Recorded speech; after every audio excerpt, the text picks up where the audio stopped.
नाज़रीन सामीन, रिया और कबीर जब कोर्ट मैरिज करके अपने घर में आ जाते हैं और माँ बीना भी इन दोनों को कबूल कर लेती है, लेकिन कबीर और रिया की जोड़ी और शादी को कबूल नहीं कर रही तो उनकी भाभी की छोटी बहन और वो भाभी दोनों, भाभी और उनकी बहन रिया और कबीर को दोनों एक साथ देख के इन दोनों के दिलों में जैसे सांप रेंगने लग जाते हैं।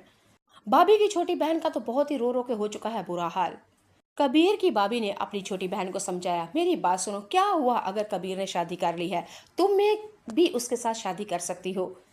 शादी से पहले भी मैंने तुम्हें कहा था कि उसको अपनी उंगलियों को पर नचाओ, उसको पागल कर दो, दीवाना कर दो अपना, लेकिन तुम नहीं कर सकी। लेकिन अब भी कुछ नहीं बिगड़ा।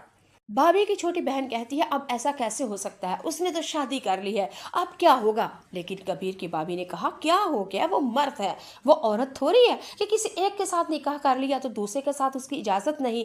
वो मर्द है, 4 शादियां कर सकता है, एट ए टाइम एक साथ रख सकता है। क्या हुआ, रिया के साथ उसने निकाह कर लिया। तुम अपने मिशन में, अपने इरादे में, और तुम अपनी क्लास में बढ़ती जाओ, उसको दीवाना कर दो, उसको पागल कर दो, अपनी उंगलियों के पर नचाना शुरू कर दो। इन दोनों मियाँ बीवी के दरमियान नफरतें, दरारें और दूरियां पैदा शुरू कर दो और ये मोहब्बत नफरत में बदल दो। देखना वही कुछ होगा जो तुम चाहती हो।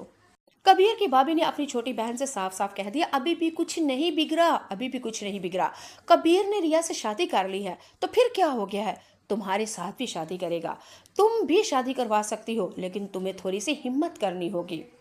भाभी की छोटी बहन अपनी बहन से कहेगी, क्या करूं, ऐसा क्या करूं। नाज़रीन सामीन, अब कबीर की भाभी ने कहा अपनी छोटी बहन से, इन दोनों के दरमियान नफरतें डालो, इन दोनों में करीबी न आने दो, यहाँ तक सोचो अब इन दोनों का बच्चा पैदा नहीं होना चाहिए। भाभी ने तो अपनी छोटी बहन से ये कहा कि जब भी ये खाना खाती है इसका खाना चेक किया करो और इसके खाने में ऐसी चीजें डालो कि ये बेऔलाद हो जाए। अगर मैं इस खानदान को वारस नहीं दे सकी तो ये भी वारस नहीं दे पाएगी। जी नाज़रीन सामीन, हमने तो बचपन से सुना था और आज तक सुनते आ रहे हैं, एक औरत ही दूसरी औरत के घर की दुश्मन होती है, एक औरत दूसरी औरत का घर उजाड़ती है। तो वाकई यहाँ पे पता चला, कबीर की बड़ी भाभी वफा अब रिया का घर उजाड़ेगी, बर्बाद करेगी। वफा अब कबीर से नफरत तो करती है, रिया से नफरत करेगी, यानी कि अपने बदला ले